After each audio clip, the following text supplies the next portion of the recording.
प्यारे बच्चों, प्यार भरी सत श्री अकाल। मैं वीरेंद्र खैरा एक बारी फिर हाज़र हाँ तुहाडे सामने स्कूल सिक्ख्या भाग पंजाब प्राइमरी दी 9/9/2020 मिति 9/9/2020 दी पंजाब अचीवमेंट सर्वे पैस 2020 दी अभ्यास शीट 15 लैके। सो आओ शुरू करते हैं। हर रोज़ की तरह पहला विषय है बच्चों पंजाबी। पंजाबी विषय के दिते हुए पैरे नूं पढ़ के उस तो हेठां दिते प्रश्नों के उत्तर देने ने। आओ पैरा पढ़ना शुरू करते हैं। पंजाब विच बहुत मेले लगते हैं, जिन्हां विचों विसाखी का मेला बहुत ही प्रसिद्ध है। मेले विच बड़ी ही भीड़ हुंदी है। लोग दूरों दूरों मेले विच हिस्सा लैण आउंदे हन। खास करके बच्चों नूं मेले का बहुत चाਅ हुंदा है। लोग रल के मेले का आनंद माणदे हन। मेले विच खाण पीण का समान मिलता है। बच्चों लई खिडौणियां दीयां दुकानां हुंदियां हन। इस मेले विच कुछ लोग रवायती पोशाकां पहन के आउंदे हन।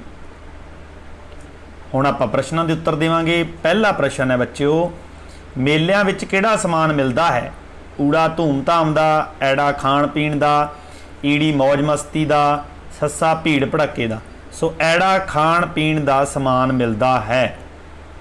उत्तर अपना ऐड़ा है। प्रश्न नंबर 2, मेले विच बड़ी डैश हुंदी है। ऊड़ा स्टाल, ऐड़ा आराम, ईड़ी खुशी, सस्सा भीड़।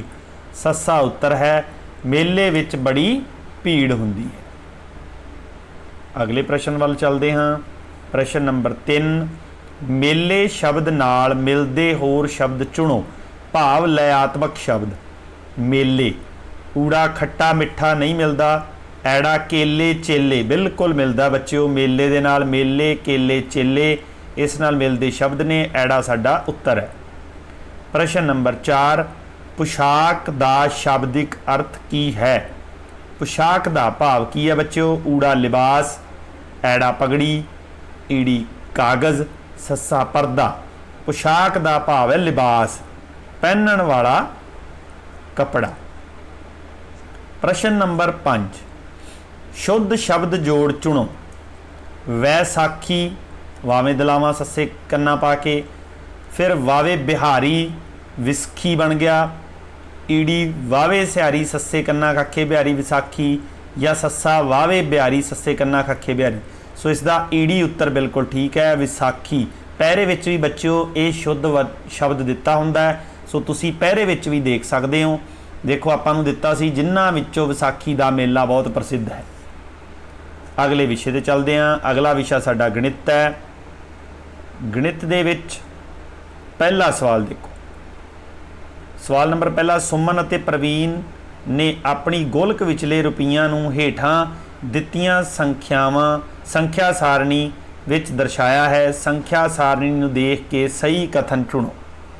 सुमन ने दर्शाया होया है बच्चों 1000 दे 3 है, सैकड़ा 6, दहाई 8, इकाइयां 5 भाव 3685 रुपए। प्रवीण दे 3547 रुपए। हेठां दिते प्रश्नां विचों सही दी चोण करनी है। सही कथन चुनना है। ऊड़ा सुमन कोल प्रवीण नालों ज़्यादा रुपए हैं। सुमन कोल, सुमन दे 1000, इत्थे भी 3000 है, उत्थे भी 3 है। इत्थे सैकड़े 6 है बच्चों, उत्थे सैकड़े 5 है। भाव सुमन कोल पैसे ज़्यादा रुपये ने। ऊड़ा उत्तर अपना बिल्कुल ठीक है। ऐड़ा प्रवीण कोल सुमन नालों 10 दे 4 नोट घट हैं। 10 दे नोट का भाव दहाई, दहाई ते चलते हैं। इत्थे 4 दहाइयां हैं, इत्थे 8 दहाइयां हैं। सो प्रवीण कोल दहाई 4 10 दे नोट घट ने बिल्कुल। इत्थे 8 ने, इत्थे किन्ने ने बच्चों? 4 ने। ठीक है।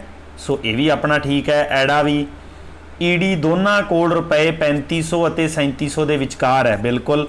3547 ये कोले ने, 3685 ये कोले ने। सो ये भी अपना ठीक है। 3500 तो 3700 के विचकार है। सस्सा सारे कथन सही हैं बिल्कुल। उपर वाले तिन्ने कथन सही है तो अपना उत्तर बन गया सस्सा। अगले सवाल वाल वधदे हाँ। दूजा सवाल, दीपक नूं दुकानदार ने साइकिल का मुल 4585 रुपए दस्या। दसो मुल अनुसार सही उत्तर की चोण करो। दसे मुल अनुसार देखो ऊड़ा 4858 नहीं है, ਐੜਾ 4585 ਬਿਲਕੁਲ ਠੀਕ ਹੈ। ਐੜਾ ਸਾਡਾ ਉੱਤਰ ਹੈ ਦੱਸੇ ਹੋਏ ਮੁੱਲ ਮੁਤਾਬਕ ਅੰਕਾਂ ਦੇ ਰੂਪ ਵਿੱਚ ਇੱਥੇ ਲਿਖਿਆ ਹੈ, ਸ਼ਬਦਾਂ ਦੇ ਰੂਪ ਵਿੱਚ ਉੱਪਰ ਦਿੱਤਾ ਹੋਇਆ ਹੈ। ਸਵਾਲ ਤੀਜਾ, ਜੇਕਰ ਇੱਕ ਪੈਨ ਦਾ ਮੁੱਲ 10 ਤੇ 5 15 ਰੁਪਏ ਹੈ ਤਾਂ ਮਿੰਟੂ ਅਜਿਹੇ 25 ਪੈਨ ਖਰੀਦਣ ਲਈ ਕਿੰਨੇ ਰੁਪਏ ਚਾਹੀਦੇ ਹਨ? ਮਿੰਟੂ ਕਿੰਨੇ ਰੁਪਏ ਚਾਹੀਦੇ ਹਨ? ਇੱਕ ਪੈਨ ਦਾ ਮੁੱਲ ਹੈ ਬੱਚਿਓ 15 ਰੁਪਏ, ਸੋ 25 ਪੈਨਾਂ ਦਾ ਮੁੱਲ ਕੱਢਣ ਵਾਸਤੇ 25 ਨੂੰ 15 ਤੇ ਗੁਣਾ ਕਰਨੀ ਪਊ। 15 5 75 7 15 ਦੂਣਾ 30 7 37 ਭਾਵ 375 ਰੁਪਏ ਉਹਨੂੰ ਚਾਹੀਦੇ ਹਨ। ਊੜਾ ਉੱਤਰ ਹੈ 350 ਤੋਂ ਘੱਟ, ਗਲਤ, ਉਹਨੂੰ ਚਾਹੀਦੇ 350 ਤੋਂ ਵੱਧ। ਐੜਾ 350 ਨਹੀਂ, ਈੜੀ 350 ਤੋਂ ਵੱਧ, ਬਿਲਕੁਲ ਠੀਕ। 375 350 ਤੋਂ ਵੱਧ ਹਨ, ਸੋ ਉਹਨੂੰ 350 ਤੋਂ ਵੱਧ ਰੁਪਏ ਚਾਹੀਦੇ ਹਨ 25 ਪੈਨ ਖਰੀਦਣ ਲਈ। ਅਗਲੇ ਸਵਾਲ ਤੇ ਚੱਲਦੇ ਹਾਂ। ਚੌਥਾ ਸਵਾਲ। ਚੌਥੇ ਸਵਾਲ ਤੇ ਬੱਚਿਓ, ਇੱਕ ਮਠਾਈ ਦੇ ਡੱਬੇ ਵਿੱਚ 30 ਲੱਡੂ ਹਨ। 5 ਪਲੇਟਾਂ ਵਿੱਚ ਬਰਾਬਰ ਲੱਡੂ ਰੱਖਣ ਲਈ ਹਰੇਕ ਪਲੇਟ ਕਿੰਨੇ ਲੱਡੂ ਰੱਖੇ ਜਾਣਗੇ? ਹਰੇਕ ਪਲੇਟ ਵਿੱਚ ਆਣਾ ਸੀ, ਚਲੋ ਹਰੇਕ ਪਲੇਟ ਵਿੱਚ ਕਿੰਨੇ ਲੱਡੂ ਰੱਖੇ ਜਾਣਗੇ? ਕੁੱਲ ਲੱਡੂ ਕਿੰਨੇ ਨੇ ਬੱਚਿਓ? 30। ਠੀਕ ਹੈ, 30 ਲੱਡੂ ਨੇ। ਕਿੰਨੀਆਂ ਪਲੇਟਾਂ 'ਚ ਰੱਖਣੇ ਆ? 5 ਪਲੇਟਾਂ 'ਚ, ਭਾਵ ਆਪਾਂ 30 ਨੂੰ 5 ਤੇ ਭਾਗ ਕਰ ਦਾਂਗੇ। 5 ਛੀਕਾ 30 ਹੁੰਦਾ ਬੱਚਿਓ। ਹਰੇਕ ਪਲੇਟ ਵਿੱਚ ਲੱਡੂ ਆਉਣਗੇ 6। ਦੇਖੋ ਜਿਹੜੀ ਪਲੇਟ ਵਿੱਚ 6 ਲੱਡੂ ਨੇ ਆਪਣਾ ਉੱਤਰ ਬਿਲਕੁਲ ਸਹੀ ਹੈ। ਪਹਿਲੀ ਪਲੇਟ 'ਚ 1 2 3 4 5 6 ਨਹੀਂ, ਇਹ ਵੱਧ ਲੱਡੂ ਹੈ ਬੱਚਿਓ। 1 2 3 4 5 6 7 7 ਨੇ, ਇਹ ਵੀ ਨਹੀਂ। ਐੜਾ 3 3 ਲੱਡੂ, ਇਹ ਵੀ ਨਹੀਂ। ਈੜੀ 2 4 6, ਇੱਥੇ ਵੀ 7 ਲੱਡੂ, ਇਹ ਵੀ ਨਹੀਂ। ਸੱਸਾ 1 2 3 4 5 6, 6 ਲੱਡੂ ਨੇ ਬਿਲਕੁਲ। ਸੋ ਸੱਸਾ ਸਾਡਾ ਉੱਤਰ ਹੈ। ਹਰੇਕ ਪਲੇਟ ਵਿੱਚ 6 ਲੱਡੂ ਆਉਣਗੇ। ਪੰਜਵਾਂ ਸਵਾਲ, ਰਵੀ ਦੀਆਂ ਦੋਨਾਂ ਜੇਬਾਂ ਵਿੱਚ ਹੇਠਾਂ ਦਿੱਤੇ ਅਨੁਸਾਰ ਨੋਟ ਸਨ। ਇੱਥੇ ਦੇਖੋ 200 ਰੁਪਇਆ, ਇੱਥੇ 50 ਤੇ 10 60, ਭਾਵ 260 ਰੁਪਏ ਸਨ। 100 50 ਤੇ 20 70, 170 ਰੁਪਏ ਹੋਰ ਸਨ। ਇਹਨਾਂ ਵਿੱਚੋਂ ਉਸ ਨੇ 70 ਰੁਪਏ ਦੇ ਅੰਬ ਖਰੀਦੇ। 70 ਰੁਪਏ ਦੇ ਤਾਂ ਅੰਬ ਖਰੀਦ ਲਏ ਬੱਚਿਓ, ਆ 70 ਆਪਾਂ ਕੱਟ ਹੀ ਦਿੰਨੇ ਆ। ਰਾਵੀ ਕੋਲ ਕਿੰਨੇ ਰੁਪਏ ਬਚੇ? 0 6 2 ਤੇ 1 3, 360 ਰੁਪਏ। ਦੇਖੋ ਜਿੱਥੇ 360 ਦੇ ਨੋਟ ਬਣਦੇ ਆਪਣਾ ਉੱਤਰ ਸਹੀ ਹੈ। ਊੜੇ 'ਚ ਦੇਖਦੇ ਆ 200 100 300 350 10 360, ਊੜੇ ਤੇ ਹੀ ਆਪਣਾ ਉੱਤਰ ਸਹੀ ਬਣ ਰਿਹਾ, ਇਸ ਕਰਕੇ ਊੜਾ ਸਾਡਾ ਉੱਤਰ ਹੈ 360 ਰੁਪਏ। ਅਗਲਾ ਵਿਸ਼ਾ ਹੈ ਬੱਚਿਓ ਇੰਗਲਿਸ਼। ਸੋ ਇੰਗਲਿਸ਼ ਸਟਾਰਟ ਕਰਦੇ ਹਾਂ। ਔਨ ਏ ਸਮਰ ਡੇ, ਗਰਮੀਆਂ ਦੇ ਇੱਕ ਦਿਨ, a deer felt very thirsty, ਇੱਕ ਹਿਰਨ ਨੂੰ ਬਹੁਤ ਪਿਆਸ ਲੱਗੀ ਸੀ। It went in search of water, ਉਹ ਪਾਣੀ ਦੀ ਖੋਜ ਵਿੱਚ ਚਲਾ ਗਿਆ। After searching for a long time, ਬਹੁਤ ਸਮਾਂ ਲੱਭਣ ਤੋਂ ਬਾਅਦ, ਬਹੁਤ ਲੰਮਾ ਸਮਾਂ ਲੱਭਣ ਤੋਂ ਬਾਅਦ, it came across a lake, ਉਸ ਨੇ ਇੱਕ ਲੇਕ ਝੀਲ ਦੇ ਪਾਰ ਪਹੁੰਚ ਗਿਆ। It began to drink water, ਉਹਨੇ ਪਾਣੀ ਪੀਣਾ ਸ਼ੁਰੂ ਕੀਤਾ। ਵਾਈਲ ਡਰਿੰਕਿੰਗ, ਜਦੋਂ ਉਹ ਪਾਣੀ ਪੀ ਰਿਹਾ ਸੀ, ਪਾਣੀ ਪੀਣ ਦੇ ਦੌਰਾਨ। ਇਟ ਸਾ it's on reflection in the water, reflection ਹੁੰਦਾ ਬੱਚਿਓ ਪਰਛਾਵਾਂ। ਇਟ ਸਾ, ਉਹਨੇ ਦੇਖਿਆ, ਇਟਸ ਓਨ ਰਿਫਲੈਕਸ਼ਨ, ਆਪਦਾ ਪਰਛਾਵਾਂ, ਇਨ ਦਾ ਵਾਟਰ, ਪਾਣੀ ਦੇ ਵਿੱਚ। It felt proud of its horns, horns ਹੁੰਦੇ ਸਿੰਘ। ਫੈਲਟ ਪ੍ਰਾਊਡ, ਉਹਨੇ ਗਰਵ ਮਹਿਸੂਸ ਕੀਤਾ ਆਪਦੇ ਸਿੰਘਾਂ ਤੇ। But was not happy with God, ਪਰ ਉਹ ਖੁਸ਼ ਨਹੀਂ ਹੋਇਆ ਪਰਮਾਤਮਾ ਨਾਲ। ਕਿਹੜੀ ਚੀਜ਼ ਤੋਂ ਖੁਸ਼ ਨਹੀਂ ਸੀ? ਗੋਡ ਫॉर ਗਿਵਿੰਗ ਥਿਨ ਅਗਲੀ ਲੈਗਸ, ਉਹ ਖੁਸ਼ ਨਹੀਂ ਹੋਇਆ ਕਿਉਂਕਿ ਉਹਨੂੰ ਪਤਲੀਆਂ ਤੇ ਭੱਦੀਆਂ ਲੱਤਾਂ ਦਿੱਤੀਆਂ ਸੀ ਪਰਮਾਤਮਾ ਨੇ, ਇਸ ਕਰਕੇ ਉਹ ਫਿਰ ਵੀ ਖੁਸ਼ ਨਹੀਂ ਸੀ। ਅੱਗੇ ਚੱਲਦੇ ਹਾਂ। Question first, who felt very thirsty, ਕੌਣ ਸੀ? ਡੀਅਰ। ਸੋ ਏ ਹੈ crow, B fox, C deer is right answer ਸੀ। Question number second, how did the deer feel about its horn। Horn ਨੂੰ ਦੇਖ ਕੇ ਕੀ ਕਰਿਆ ਸੀ ਉਹਨੇ? ਪ੍ਰਾਊਡ ਫੀਲ ਕੀਤਾ ਸੀ। ਇਹ ਅਗਲੀ be happy, see proud, C is right answer। third one, it saw its own reflection in the water। here it stands for। it ਕਿਹਦੇ ਵਾਸਤੇ ਆਇਆ ਇਸ ਦਿੱਤੇ ਹੋਏ ਪਹਿਰੇ ਵਿੱਚ? Water no, lake no, sea deer। deer ਵਾਸਤੇ ਆਇਆ। so next one, question number 4, choose the adjective. Adjective ਹੁੰਦਾ ਬੱਚਿਓ ਵਿਸ਼ੇਸ਼ਣ, ਕਿਸੇ ਚੀਜ਼ ਦੀ ਵਿਸ਼ੇਸ਼ਤਾ ਦੱਸੀ ਗਈ ਹੋਵੇ। A drink, B ਅਗਲੀ, C water, D lake। ਸੋ B ਅਗਲੀ ਭੱਦਾ, ਉਹਦੀਆਂ ਲੱਤਾਂ ਦੀ ਵਿਸ਼ੇਸ਼ਤਾ ਦਿੱਤੀ ਸੀ, ਪਤਲੀਆਂ ਤੇ ਭੱਦੀਆਂ ਸੀ। Fifth question, choose the incorrect pair. Long short, opposite word ਦਿੱਤਾ, ਲੌਂਗ ਦਿੱਤਾ, ਲੌਂਗ ਦਾ ਸ਼ਾਰਟ। B ਹੈ हैप्पी सैड, हैप्पी खुशी, सैड उदास। एंड C है फैट थिन, मोटा पतला। D है begin start. No, D is not correct pair. Begin भी शुरू होंदा है, स्टार्ट भी शुरू होंदा है, so D is incorrect pair. D is our answer. Next one, अगला विषय बच्चों हिंदी। आओ हिंदी पढ़ते हैं। एक शाम राम अपने साथियों के साथ स्कूल के मैदान में खेलने पहुंचा। उसका मन बंद पड़े स्कूल को देखकर बहुत दुखी हुआ। वह स्कूल की हालत देख अचानक फूट पड़ा और जोर जोर से रोने लगा। मैदान में चारों तरफ बड़ी बड़ी सूखे घास की झाड़ियाँ, पत्ते, कंकड़, पत्थर सब तरह बिखरे पड़े थे। उसके साथियों ने उसे समझाया कि दुखी मत हो, हम सब मिलकर अभी इसकी सफाई करेंगे। उन्होंने झाड़ियाँ और पत्थर मैदान के एक कोने में इकट्ठा करने शुरू किए। झाड़ियाँ काटते हुए उनके हाथों में कांटे भी लगे। फिर क्या है, देखते ही देखते उन्होंने मिलकर सारा मैदान साफ कर दिया। सो आओ इसके प्रश्नों के उत्तर ढूंढते हैं। झाड़ियाँ काटते हुए उनके हाथों में क्या लगा? कंकड़, पत्थर, पत्ते, कांटे। सो उत्तर है घ, कांटे लगे थे।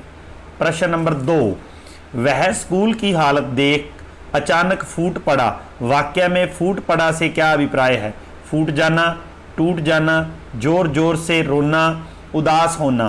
फूट पड़ना होता है जोर से रोना बच्चों। प्रश्न नंबर 3,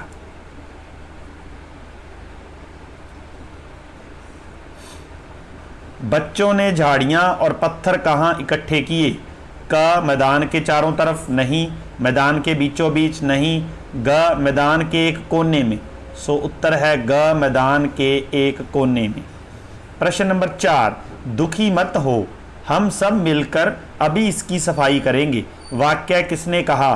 क, राम ने। ख, किसी ने भी नहीं। ग, राम के साथियों ने। घ, राम और साथियों दोनों ने।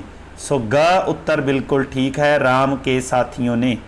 प्रश्न नंबर 5, निम्नलिखित में से किस शब्द में संयुक्त व्यंजन का प्रयोग नहीं किया गया है? संयुक्त व्यंजन भाव आधे अक्षर जो आता है, जैसे क के अंदर पत्थर त आया है, ख के अंदर स्कूल में स है, ग के अंदर इकट्ठा ट जिसके नीचे हलंत लगा है, ये भी क्या है? आधा वर्ण है। घ सफाई। सो घ में प्रयोग नहीं किया गया संयुक्त का, हमारा उत्तर घ है। अगला विषय बच्चों साडा विषय वातावरण सिक्ख्या। सो वातावरण सिक्ख्या दे विच हेठां कुछ संकेत चिन्ह दिते गए हैं।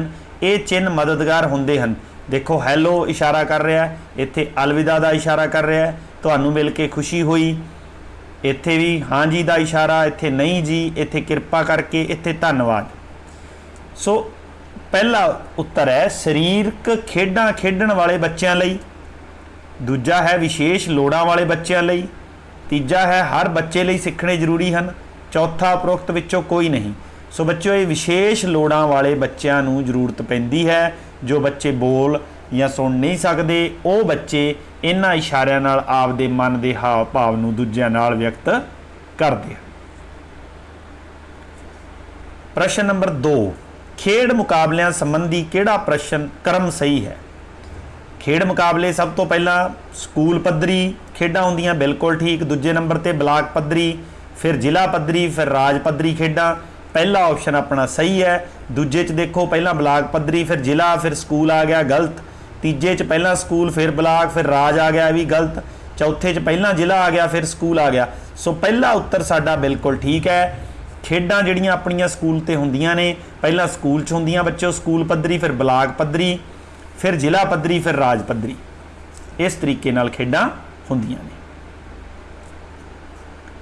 अगला अपना प्रश्न है तीजा, जिवें गाजर दे पौधे दी असी जड़ खांदे हाँ, इस तरह तने रूप विच असी खांदे हाँ कि ऊड़ा सेब, पहला सेब, दूजा केला, तीजा अदरक, चौथा गोभी।